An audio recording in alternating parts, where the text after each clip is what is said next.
ओम श्री साई राम।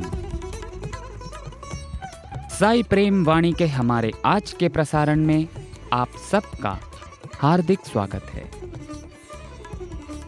आज हम आप सबके लिए लेकर आए हैं सुमधुर कार्यक्रमों की मनमोहक श्रृंखला। आज के प्रसारण में आप प्रेमावतार श्री सत्य साई कार्यक्रम के अंतर्गत दिव्य जीवनी सत्यम शिवम सुंदरम पुस्तिका में वर्णित भगवान बाबा के अलौकिक जीवन काल के कुछ प्रसंग एवं गान सरिता के तहत एक गीत सुनेंगे। तो चलिए कार्यक्रम का शुभारंभ करते हैं।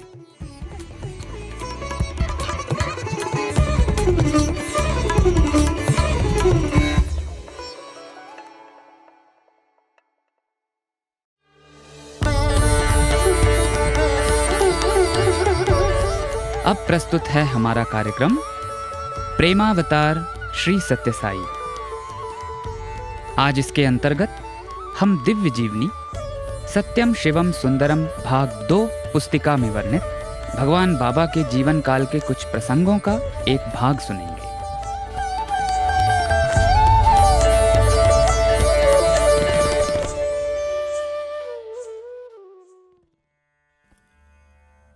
श्री कस्तूरी जी लिखते हैं, बाबा के संबंध में पुस्तक लिखने वाले के मन में सदा एक घबराहट रहती है, क्योंकि बाबा कहते हैं, मुझे किसी प्रचार की कोई आवश्यकता नहीं है। क्या पुस्तक प्रकाशित करोगे तुम? क्या जानते हो तुम मेरे संबंध में? आज तुम मेरे बारे में एक बात कहते हो और कल दूसरी। तुम्हारा विश्वास तो दृढ़ हुआ नहीं है।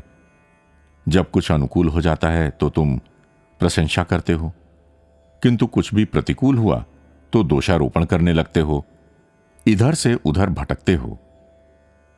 हां, यह एक वास्तविकता है। 20 वर्ष की सतत निकटता और सानिध्य के उपरांत भी वो आवरण हट नहीं पाया है। यदि उसमें से कभी कोई झलक मिली तो उनकी ही कृपा से। बाबा के रहस्य को मैं कहां जान पाया हूं।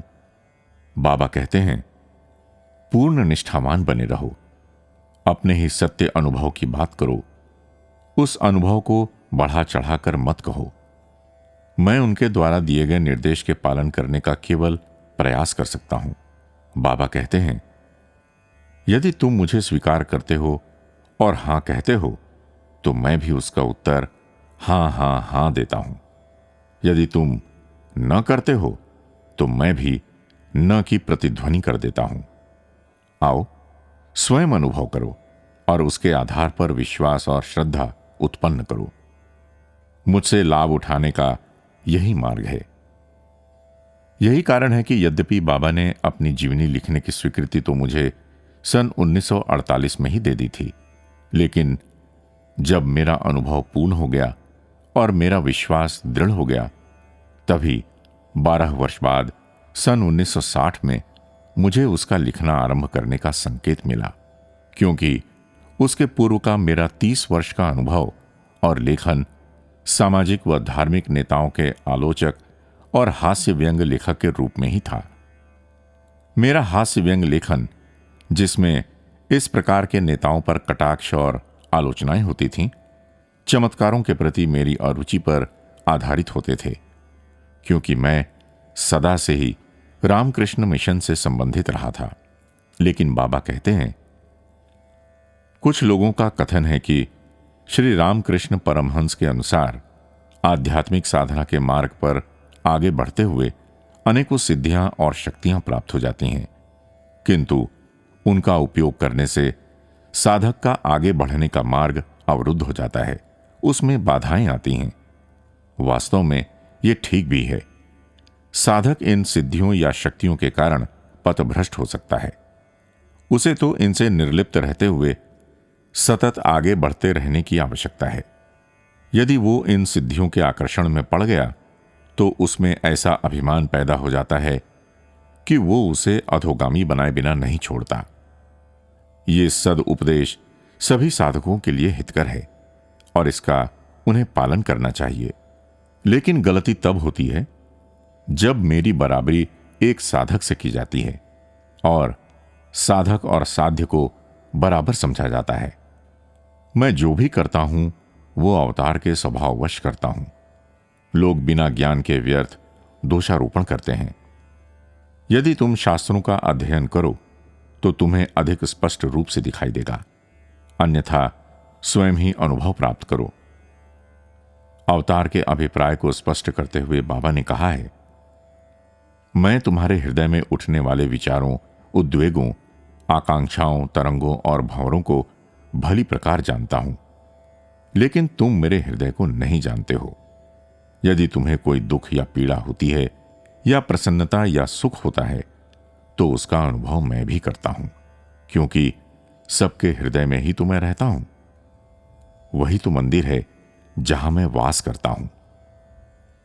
चाहे जितना कठिन हो, बाबा के संबंध में लिखने का कार्य कितना और कैसा भी हो, कलम के लिखने का सामर्थ्य जो भी बाबा ने मुझे प्रदान किया है, जितना कुछ बाबा ने दिखाने की कृपा की है, उसका चित्रण करने के लिए रूपरेखा बनानी ही पड़ेगी, रंग भरने ही होंगे। 13 दिसंबर सन 1964 को बाबा ने कालाहस्ती का दौरा किया।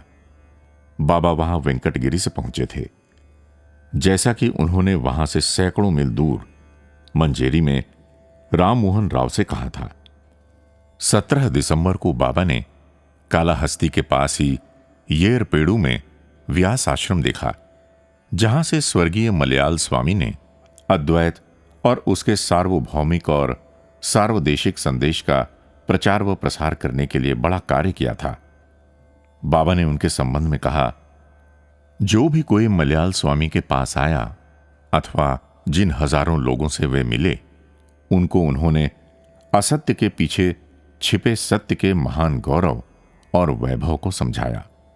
वो स्वयं उसे अपने अध्ययन, स्वाध्याय और साधना के आधार पर अनुभव कर चुके थे।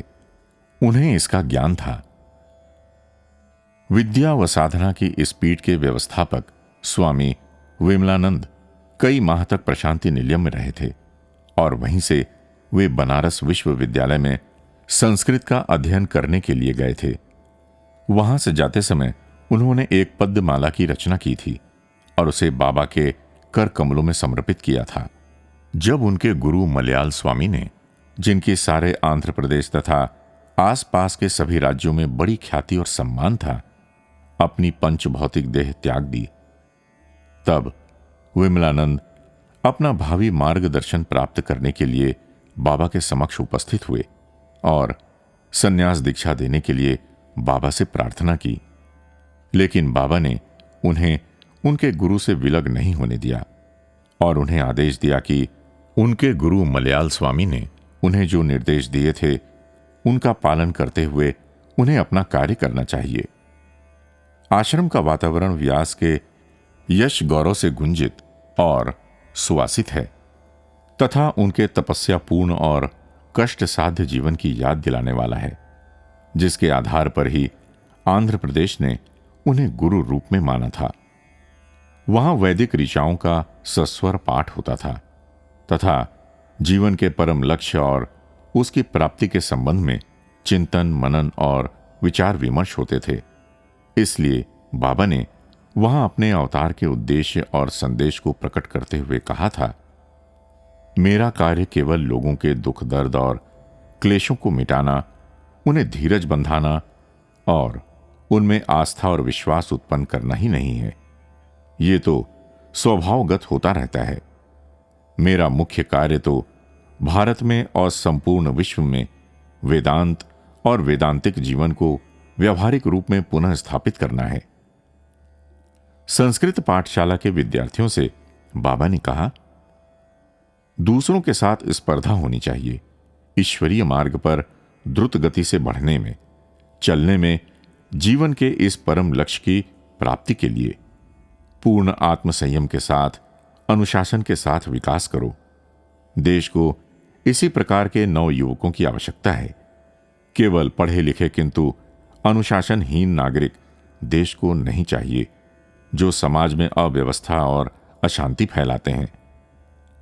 फरवरी सन 1965 में पेनुकोंडा में स्कूल दिवस समारोह का उद्घाटन करते हुए बाबा ने वहां के विद्यार्थियों की बड़ी प्रशंसा और उत्साह भरे शब्दों में सराहना की। उसी दिन देश में सभी स्थानों पर सरकार की भाषा नीति के विरोध में विद्यार्थियों की हड़तालें, प्रदर्शन और आंदोलन आयोजित थे और सभी ओर बड़ी अव्यवस्था फैली थी और उपद्रव हो रहे थे। किंतु पेनुकोंडा के विद्यार्थियों ने उनमें भाग लेने से बिल्कुल मना कर दिया। वे अपने स्कूल के उत्सव कार्यों में लगे रहे और इसके फलस्वरूप उन्हें बाबा का अनुग्रह प्राप्त हुआ।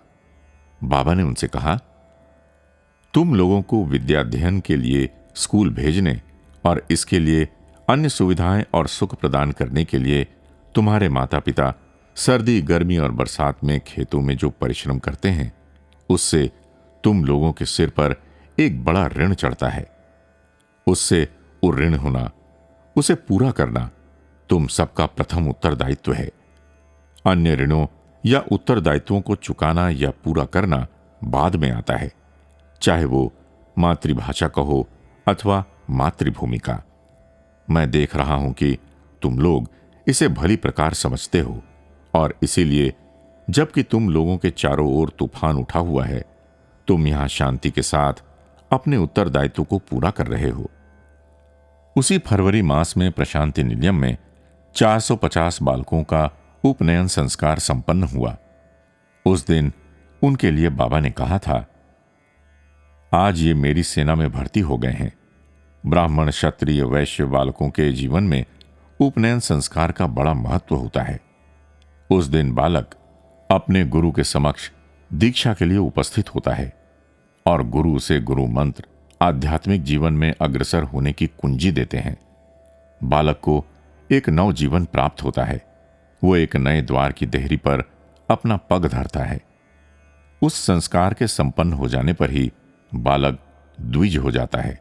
अपने पूर्वजों की परंपरा में प्रशांति निलयम में बाबा की उपस्थिति में इतने बालकों का आज के भौतिक युग में प्राचीन वैदिक परंपराओं के साथ इस संस्कार का संपन्न होना आशा और उत्साह का चिरस्मरणीय दृश्य उपस्थित कर देता है। उन बालकों को वैदिक मंत्रों में सर्वश्रेष्ठ मंत्र गायत्री मंत्र की दीक्षा दिए जाने का दृश्य बड़ा ही प्रेरक था। बाबा ने इस महत्वपूर्ण संस्कार को, जिसे पाश्चात्य भौतिकवादी जीवन की नकल में हमारे देश में भुलाया जा रहा है, प्रत्येक द्विज के जीवन में उसे सही दिशा में सन्मार्ग पर लगाने के लिए प्राचीन परंपरा के अनुसार यथोचित स्थान दिया है। इसके बाद शिवरात्रि आई। इस पावन दिवस पर बाबा शिव के रूप में शोभित और प्रकाशित होते हैं और उस दिन बाबा के भाषण में ज्ञान और उसके अर्जन की आवश्यकता पर स्पष्ट रूप से अधिक बल होता है। शास्त्रों में कहा गया है, ज्ञानम महेश्वराद इच्छेत, महेश्वर से ज्ञान प्राप्ति की इच्छा करो। ऋषियों ने पंचांगों में ये दिन ज्ञान प्राप्ति के लिए स्वयं को समर्पित करने और दीक्षा प्राप्त करने के लिए निर्धारित किए थे। शिवरात्रि के दिन तो चमत्कारों का चमत्कार होता है। उस दिन बाबा उनके भीतर स्वतः ही सृजित हो रहे लिंगों का लिंगोद्भव करते हैं, अर्थात उन्हें अपने भीतर से मुख द्वारा बाहर प्रकट करते हैं। सन 1965 की शिवरात्रि पर लगभग 17-18 हजार लोगों ने बड़ी शांति और उत्सुकता के साथ उस अद्भुत, गंभीर और तनावपूर्ण प्रक्रिया को देखा। सबकी आंखें मंडप की ओर एकटक लगी हुई थीं, जहां बाबा विराजे हुए थे। सब खींचे तने और सधे हुए बैठे थे, मानो उन्हें और उनकी निगाहों तक को कीलें ठोककर स्थिर कर दिया गया हो।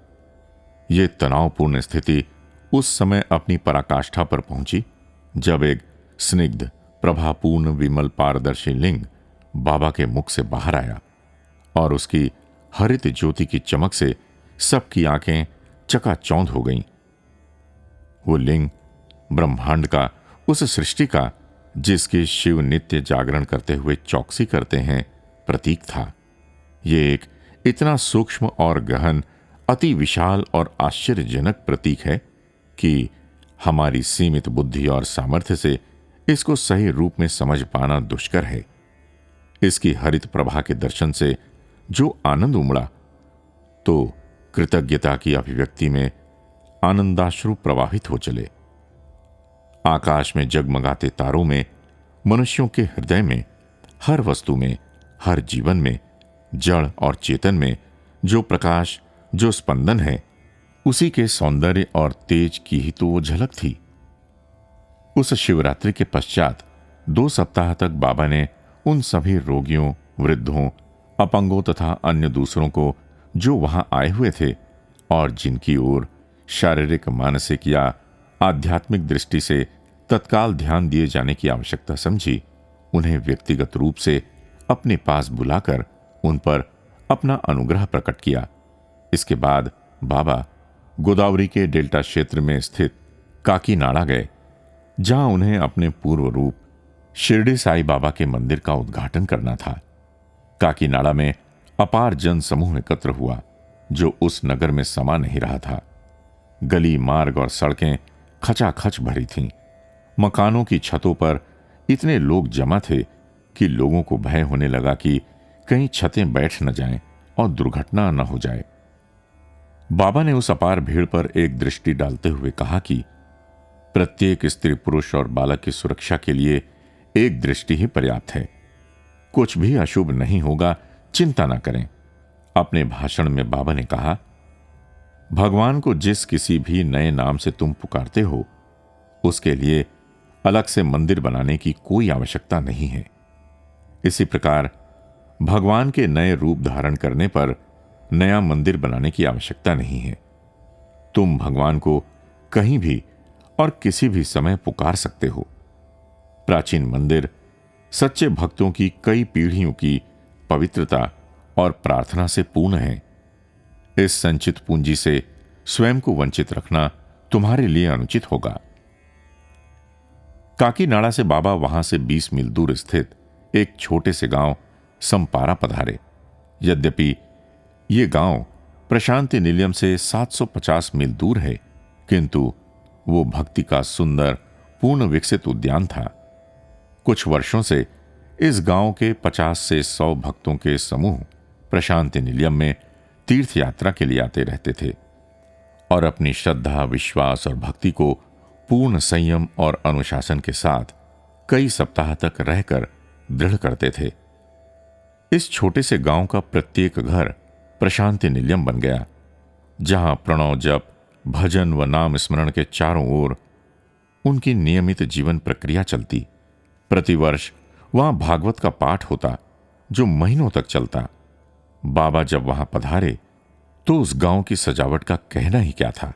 मार्गों पर तोरण द्वार बने थे, ध्वज पताकाएं फहरा रही थीं, क्योंकि उनका विश्वास था कि जिसकी वंशी के मधुर स्वर से समस्त सृष्टि स्पंदित है, भागवत के वही कृष्ण उन पर कृपा करने आ रहे थे। संपारा में बाबा के साथ रहकर जो कुछ देखा, उससे लगा कि भागवत का प्रेरक वर्णन साक्षात हो गया है। उन सीधे साधे ग्रामीणों के मुख पर वही उष्णता, उत्कंठा, उत्सुकता और ललक दृष्टिगोचर हो रही थी, जो वृंदावन के ग्वाल बालों और गोपी गोपियों में होती थी। वे लोग अपने खेतों में होकर खेतों की नालियां और मेढ़ों को फांदते हुए बाबा की कार की ओर भागे चले आ रहे थे। जैसे ही हम लोग गांव के निकट पहुंचे तो भागवत के पृष्ठ और अधिक साकार होने लगे। अबोध घुटनों के बल चलते शिशु, बालक बालिकाएं, युवक युवतियां, पुरुष स्त्रियां और वे वृद्ध, जिनके चलते समय हाथ पैर कांपते थे, खुशी के मारे फूले नहीं समा रहे थे। उन्होंने कभी ये कल्पना भी नहीं की थी कि भगवान स्वयं इस छोटे से गांव में धूल भरे मार्ग से होकर गोबर मूत्र की दुर्गंध से भरी गलियों में पधारेंगे। उन पवित्र आत्माओं के प्रति बाबा के प्रेम और अनुग्रह का भी क्या कहना, वो देखते ही बनता था। सब कुछ देखकर जीवन धन्य हो गया। किसी को अपनी कार की ओर दूर से भागते हुए आता देखते तो कार रुकवा देते, जिससे वो चिरवांछित दर्शन का परम सौभाग्य पा सके। उस मार्ग पर एक बैलगाड़ी चली आ रही थी, जिसमें बैठे लोग बाबा के दर्शनार्थ संपारा जा रहे थे। जब कार उसके निकट पहुंची तो बाबा ने कार रुकवा दी, जिससे कि वे लोग दर्शन की पिपासा शांत कर सकें। कुछ असमर्थ वृद्धगण दर्शनार्थ चले जा रहे थे। बाबा ने कार रुकवाकर दर्शन दिए, कुछ फल दिए और उन्हें घर लौट जाने के लिए कहा, जिससे कि उन्हें भीड़ में कष्ट न उठाना पड़े। एक वृद्ध मार्ग में कुछ दूर भेड़ें लेकर संपारा की ओर जा रहा था। बाबा ने कार धीमी करवाई और हॉर्न दिया, लेकिन वो बेचारा बहरा था, सुन न पाया और उसने उस ओर देखा तक नहीं। बेचारा, इसका भाग्य ही ऐसा है। अगली बार, अगली बार, बाबा ने कहा और कार आगे बढ़ गई। वो ग्राम पवित्र आह्लाद में डूबा था। बाबा ने वहां एकत्रित जन समुदाय को संबोधित करते हुए कहा, तुम लोग 6 वर्षों से मेरे यहां आने के लिए प्रार्थना करते रहे हो और इसके लिए बड़े व्यग्र और उत्सुक रहे हो। इसलिए आज मैं तुम लोगों के हृदयों को शांति और आनंद प्रदान करने के लिए आया हूं। बाबा ने उन्हें सचेत किया कि वे शहरों की तड़क भड़क से आकर्षित न हों, क्योंकि शहरों में लोग लोभी, स्वार्थी, द्वेषी और क्रूर होते चले जा रहे हैं। शहरों में लोगों का रहन सहन, आचार विचार दूषित होते जा रहे हैं और अनैतिकताएं बढ़ती चली जा रही हैं। नगरों में मनुष्यों का जीवन पशुवत हो गया है। मनुष्य के देवत्व की ओर किसी का ध्यान ही नहीं है। अधिक संचय, अधिक प्रदर्शन के लिए ही सब दौड़ धूप में लगे हैं। तुम लोग जहां भी हो वहीं सुख और संतोष की प्राप्ति करो, क्योंकि वही सच्ची संपत्ति है। संतोष का धन सब धनों से महान है, जिसकी उपलब्धि नगरों की ओर दौड़ने से नहीं होगी। बाबा जब भी किसी गांव में जाते हैं तो ये उपदेश सभी ग्रामवासियों को देते हैं। इस यात्रा के क्रम में जब बाद में बाबा सत्यवाड़ा में पहुंचे तो उन्होंने कहा, विनम्रता, सादगी तथा दूसरों के प्रति आदर सम्मान शहरों में लुप्त होते जा रहे हैं और उनके स्थान पर वहां दंभ, पाखंड और असम्मान पनप रहे हैं। पाप का भय तो रह ही नहीं गया है। शहरों के निवासियों में न तो अपने भाइयों के प्रति प्रेम या विश्वास है और न ही भगवान के प्रति, किंतु ये सद्गुण विनम्रता, सादगी, सम्मान, पाप का भय, भगवान में श्रद्धा और विश्वास गांव में अब भी विद्यमान है। काकीनाडा से बाबा पीठापुरम पहुंचे, जहां के ऐतिहासिक दुर्ग में अपार जन समुदाय एकत्रित था। बाबा ने वहां के लोगों को संबोधित करते हुए कहा, दुर्ग के ये बुर्ज और कंगूरे वैभव, शक्ति और गर्व के प्रतीक थे, किंतु अब ये उस वैभव की चपलता, अस्थिरता और क्षण भंगुरता के द्योतक हैं। ये टूटी फूटी दीवारें और खंडहर बता रहे हैं कि काल के समान महाविजयी कोई नहीं। वहां से बाबा विशाखापट्टनम जिले की सीमा पर स्थित येलामंचली ग्राम में पहुंचे तथा वहां के लोगों को अपने अनुग्रह से कृतार्थ किया। वहां 50,000 लोग बाबा के दर्शन के लिए एकत्र हुए थे। उन लोगों को संबोधित करते हुए बाबा ने कहा, मैं तुम लोगों से मुरझाने वाले पुष्प स्वीकार नहीं करता और न ही वे फल जो सड़ जाते हैं। मुझे तो अपने अंतर के मानस सरोवर के विशुद्ध निर्मल जल में विकसित हृदय कमल अर्पित करो। अपने कठोर अनुशासन और पवित्रता पूर्ण जीवन के सुफल की भेंट चढ़ाओ। वहां से बाबा ने गोदावरी नदी के डेल्टा क्षेत्र में प्रवेश किया। यह क्षेत्र कोना सीमा कहलाता है, जिसके संबंध में बाबा का कथन है, यह क्षेत्र वेद और शास्त्रों के परंपरागत पंडितों और विद्वानों का घर है, जहां प्राचीन वैदिक ज्ञान की विभिन्न शाखाओं के बहुमुखी प्रतिभा संपन्न विद्वान व पंडित उत्पन्न होते रहे हैं। अतएव यह स्वाभाविक ही था कि अमलापुरम में, जो कोना सीमा क्षेत्र का केंद्रीय स्थान है, बाबा के भाषण प्राचीन संस्कृति के भंडार और वैदिक ज्ञान के संरक्षकों को संबोधित थे।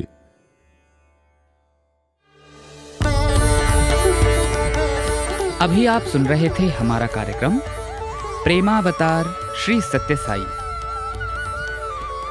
आज दिव्य जीवनी सत्यम शिवम सुंदरम भाग 2 पुस्तिका में वर्णित भगवान बाबा के जीवन काल के अलौकिक प्रसंगों का एक भाग प्रस्तुत किया गया था।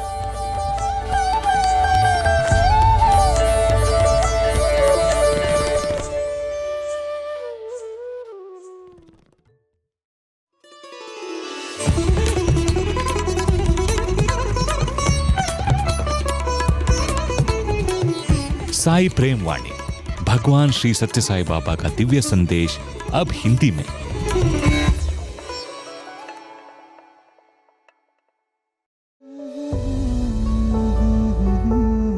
गान सरिता के सुधी श्रोताओं को सप्रेम साई राम।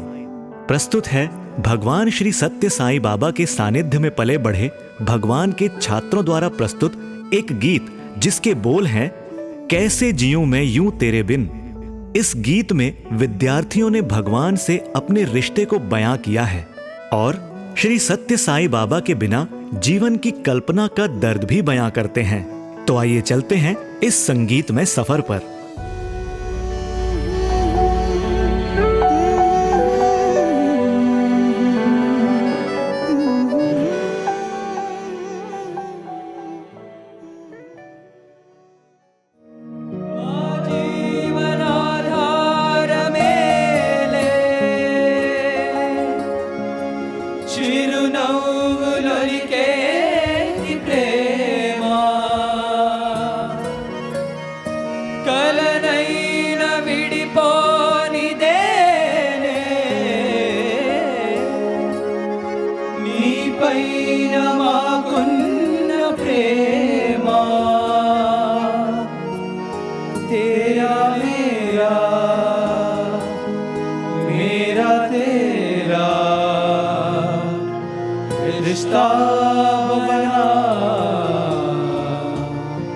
सबसे जुदा कैसे जीऊं मैं यूं तेरे बिन, कैसे जीऊं मैं यूं तेरे बिन। तुम जो नहीं तो तेरे बिन मेरा जीना लगे, कैसे जीऊं मैं यूं तेरे बिन। तुम जो नहीं तो तेरे बिन मेरा जीना लगे, कैसे जीऊं।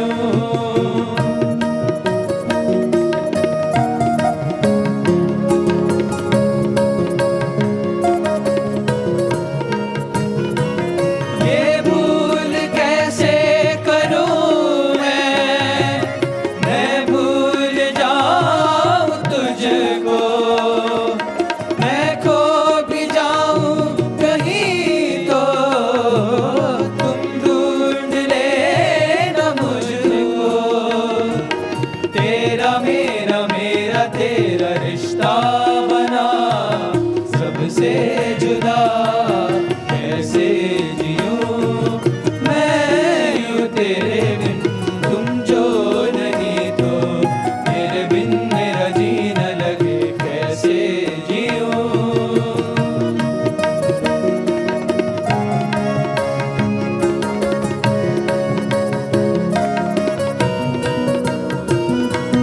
माँ जीवन आधार मेले చిరునవ్వులొలికే ప్రేమ కలనైన విడిపోనిదేలే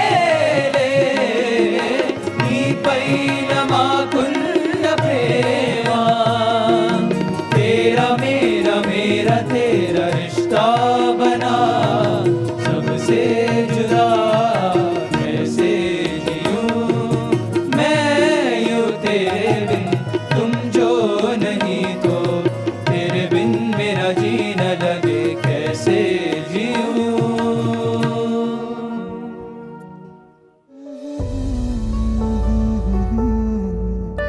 अभी आप सुन रहे थे गान सरिता, प्रशांति निलयम से ये श्री सत्य साई प्रेम वाणी का संगीतमय प्रसारण है। अभी हमने भगवान के प्रति बच्चों की भावनाओं का मधुर गायन सुना। ये प्रेम की पराकाष्ठा के स्वर थे, भगवान के लिए ऐसी तड़प जो हृदय की गहराइयों से निकलकर अनंत ऊंचाइयों तक जाती है। अगली गान सरिता में फिर आपसे मुलाकात होगी। तब तक के लिए आज्ञा दीजिए। जय साई राम।